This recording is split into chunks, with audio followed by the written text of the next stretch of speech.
Okay, we have reached the end of the line. Saving the best for last. Right. Do we want to go with that? Nice. Sure. Okay. Sounds great. We have Coach Schultz here from Lancaster Country Day. How are you, sir? I'm well. How are you doing? It's the beginning of the basketball season. I can't complain. All right. How many of these interviews have you done so far? I think we've knocked out everybody, but except like one or two who we've missed in passing. All right. But everybody's time is valuable. I get it. All so right.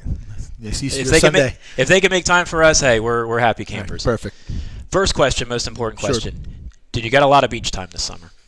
Absolutely, 100%. I was just down there actually a couple days ago. So now I'll put those keys away for a while and hopefully find a weekend in the winter to get that back down there. But yeah, I got down there enough. Excellent. Okay, basketball-wise, the elephant in the room is we have to replace a 1,000-point scorer. Yep. How can you do that? Can somebody be a Grant Land? Like how do you tell these guys? Maybe you don't have to be Grant Landis, but like. This is your team now. He's not in the picture. Sure. Absolutely. Grant was, a 1,000-point scorer, like you said, basically in 3 years. He offensively put us on his back during the District 1 last year. He had an unbelievable second half of the season. It is the elephant in the room. Everybody knows about Grant. Our guys know about Grant, and Grant's not here anymore, which opens up a lot of opportunities for our guys. We are still returning to second-team all-section guards in Toby Ashby and Jay Kuma. We have guys that are more than capable to step up, and they're very unselfish. They take care of each other. They take care of the basketball. This is a group, all summer long. We would have, up at camp or at Spooky Nook, one guy led us in scoring one night, one guy another night. So it's not a matter of one, replacing one guy with another. But I think collectively we can find those shots and those points. I want to touch on that. How does, as a coach, what's your philosophy on that? Is that comforting or not comforting to not really know who your leading scorer is going to be on any night? I mean, it makes you more dangerous. I get it, but like you can't just rest your head easy on your pillow and say, well, I can expect like 15 out of this kid. Sure, and we couldn't do that with Grant either because we knew he's going to get double teamed, and we have to really kind of strategize to find ways to get him open, and he worked to get open. But yeah, I think I like this. This is the kind of basketball I like playing. This kind of freewheeling. You don't know where it's coming from. We can find the mismatches game to game. I think it's going to be harder for teams to scout us and guard us as well. And we have probably the deepest team we've had in a while. We have. I want to say we have 5 guards that I trust. We can roll one out after the other. We have some good size. They all played soccer. They're in really good shape. They're ready to run up and down the court. So I'm really excited for what they have. We were just talking out there, and you just touched on it here. How much has Kuma improved? And like, how are we going to see that?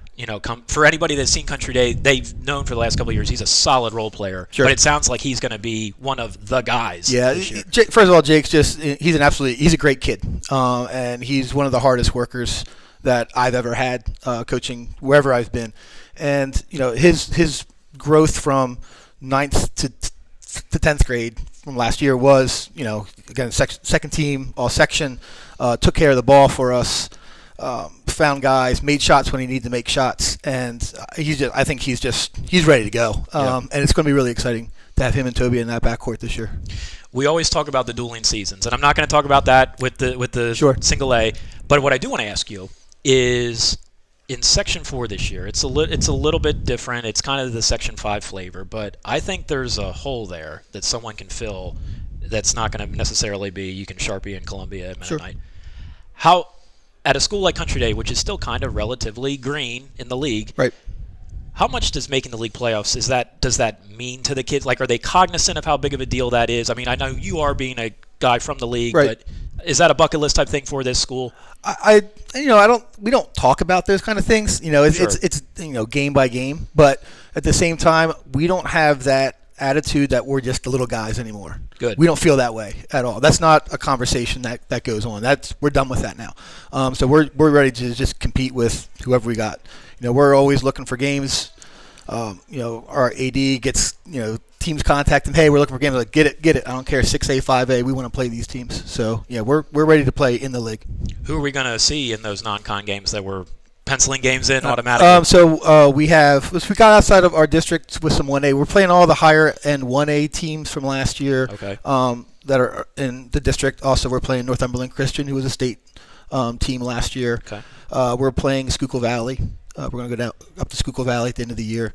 And then we have our LL League gamut of AAAs and AA's. So about half our schedule is bigger schools.